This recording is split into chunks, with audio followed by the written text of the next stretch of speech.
മലയാളം വാർത്താ ചാനലുകളുടെ റേറ്റിംഗിൽ കഴിഞ്ഞ ആഴ്ചയിൽ വലിയ ഇടിവാണ് ഉണ്ടായിരിക്കുന്നത്. റേറ്റിംഗിൽ ഒന്നാം സ്ഥാനത്തുണ്ടെങ്കിലും ഏഷ്യാനെറ്റിൻ്റെ പോയിന്റ് നില 85.9 താഴ്ന്നിരിക്കുകയാണ്. തൊട്ടു മുൻപുള്ള ആഴ്ചയിൽ നിന്ന് 8 പോയിന്റിൻ്റെ കുറവുമായി രണ്ടാം സ്ഥാനം റിപ്പോർട്ടർ ചാനൽ നിലനിർത്തി. എപ്പോൾ വേണമെങ്കിലും മുന്നിലേക്ക് എത്താമെന്ന നിലയിൽ തൊട്ടു പിന്നിൽ 24 ന്യൂസുമുണ്ട്. മനോരമ ന്യൂസിനെ മറികടന്ന് 4-ാം സ്ഥാനം നിലനിർത്തി മാതൃഭൂമി ന്യൂസുമുണ്ട്. ഒരു ഘട്ടത്തിൽ ഒന്നാം സ്ഥാനത്തേക്ക് എത്തുമെന്ന് എല്ലാവരും കരുതിയിരുന്ന റിപ്പോർട്ടർ ടിവിക്കും പോയിന്റ് നല്ല തോതിൽ ഇടിയുന്നുണ്ട്. അതുകൊണ്ട് തന്നെ ഒന്നാം സ്ഥാനത്ത് നിൽക്കുന്ന ഏഷ്യാനെറ്റ് ന്യൂസിന് ഇപ്പോൾ വലിയ വെല്ലുവിളിയില്ല എന്നും പറയാം. ബാർക്ക് പുറത്തുവിട്ട വാർത്താ ചാനലുകളുടെ 52-ാം ആഴ്ചയിലെ റേറ്റിംഗിൽ ഏഷ്യാനെറ്റ് ന്യൂസ് ഉൾപ്പെടെയുള്ള എല്ലാ വാർത്താ ചാനലുകളുടെയും റേറ്റിംഗ് കുത്തനെ കുറഞ്ഞിട്ടുണ്ട്. തൊട്ടു മുൻപുള്ള ആഴ്ചയിൽ നിന്ന് 7.9 പോയിന്റിൻ്റെ നഷ്ടമാണ് ഏഷ്യാനെറ്റ് ന്യൂസിന് സംഭവിച്ചിരിക്കുന്നത്. ഏഷ്യാനെറ്റ് ന്യൂസിന് പിന്നിലായി രണ്ടാം സ്ഥാനത്തുള്ള റിപ്പോർട്ടറിന് 52-ാം ആഴ്ചയിൽ 62.8 പോയിന്റാണ് ലഭിച്ചത്. തൊട്ടു മുൻപുള്ള ആഴ്ചയിൽ നിന്ന് 8 പോയിന്റിൻ്റെ കുറവാണ് റിപ്പോർട്ടറിന് ഉണ്ടായിരിക്കുന്നത്. അതിന് മുൻപുള്ള ആഴ്ചയിൽ റിപ്പോർട്ടറിന് 8 പോയിന്റിൻ്റെ ഇടിവുണ്ടായിരുന്നു. 2 ആഴ്ച കാലം കൊണ്ട് 16 പോയിന്റ് നഷ്ടപ്പെട്ടത് റിപ്പോർട്ടറിന് കനത്ത ആഘാതം തന്നെയാണ്.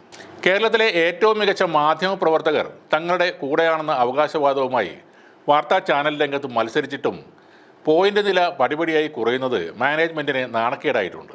മാനേജ്മെൻറ്റ് ഉൾപ്പെട്ട നിരന്തര വിവാദങ്ങളാണ് റിപ്പോർട്ടറിൻ്റെ പ്രേക്ഷക പ്രീതി ഇങ്ങനെ കുറയാൻ കാരണമെന്നും പറയുന്നു. അവതാരകർ വിഷയങ്ങളുടെ പ്രസക്തിക്ക് അപ്പുറത്തേക്കും കടന്ന് പ്രകടമായ രാഷ്ട്രീയ നിലപാടുകൾ കാണിക്കാൻ തുടങ്ങിയതോടെ വ്യത്യസ്ത പരിപാടിയായി ഉയർത്തിപ്പിടിച്ചിരുന്ന മീറ്റ് ദ എഡിറ്ററിൻ്റെയും സ്വീകാര്യത കുറഞ്ഞിരിക്കുകയാണ്. ചാനൽ മുതലാളി അതിൽ വന്നിരുന്ന് സംസാരിക്കുന്നതും അതിനെ ബാധിച്ചിട്ടുണ്ട്. കുറ്റങ്ങൾ എന്തൊക്കെ പറഞ്ഞാലും ഡോക്ടർ അരുൺകുമാറിൻ്റെ പ്രഭാത പരിപാടിയുടെ തിളക്കത്തിലാണ് റിപ്പോർട്ടർ ചാനൽ 2-ാം സ്ഥാനത്ത് തുടരുന്നത്. 3-ാം സ്ഥാനക്കാരായ 24 എപ്പോൾ വേണമെങ്കിലും മുന്നിലേക്ക് എത്താമെന്ന നിലയിൽ തൊട്ടു പിന്നിൽ തന്നെയുണ്ട്. 52-ാം ആഴ്ചയിലെ റേറ്റിംഗിൽ 3-ാം സ്ഥാനക്കാരായ 24-ന് 59.3 പോയിൻ്റുണ്ട്. റിപ്പോർട്ടർ ചാനലുമായി വെറും 3.5 പോയിൻ്റാണ് വ്യത്യാസമുള്ളത്. Kerala vision cable T V ഓണാക്കിയാൽ ആദ്യം റിപ്പോർട്ടർ ടി വി വരുന്ന സംവിധാനം കൊണ്ടാണ് പോയിൻ്റ് നിലയിൽ റിപ്പോർട്ടറിന് മെച്ചമുള്ളത് എന്നും പറയുന്നു.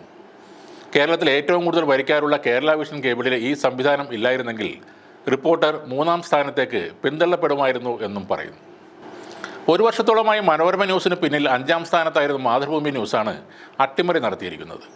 കഴിഞ്ഞ ആഴ്ച 1 പോയിന്റ് വ്യത്യാസത്തിൽ മനോരമ ന്യൂസിനെ മറികടന്ന മാതൃഭൂമി ന്യൂസ് ഈ ആഴ്ചയും 4-ാം സ്ഥാനം നിലനിർത്തി.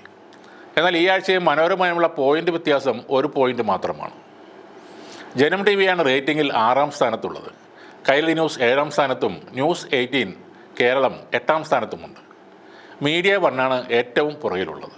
2-ാം സ്ഥാനത്തേക്ക് കുതിക്കുന്ന 24 ന്യൂസിൻ്റെ ശ്രീകണ്ഠൻ നായർ ഇതിനിടെ ഒരു വിവാദ പ്രസ്താവനയും ഇറക്കിയിട്ടുണ്ട്. സോഷ്യൽ മീഡിയയിൽ 24 ന്യൂസിൻ്റെ വാർത്തയ്ക്ക് താഴെയായി മോശം കമൻറ്റുകളോ ചീത്തവിളിയോ വന്നാൽ അവരുടെ വീട്ടിലേക്ക് മൈക്കും ക്യാമറയുമായി എത്തുമെന്നാണ് അദ്ദേഹം ഭീഷണിപ്പെടുത്തുന്നത്.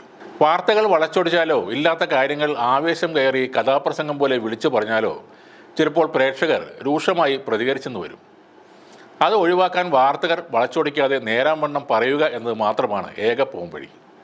അല്ലാതെ നാട്ടുകാരുടെ വീട്ടിലേക്കെല്ലാം ക്യാമറയും മൈക്കുമായി ഇറങ്ങിയാൽ എന്താണ് ഉണ്ടാകാൻ പോകുന്നതെന്ന് കണ്ടു തന്നെ അറിയണം.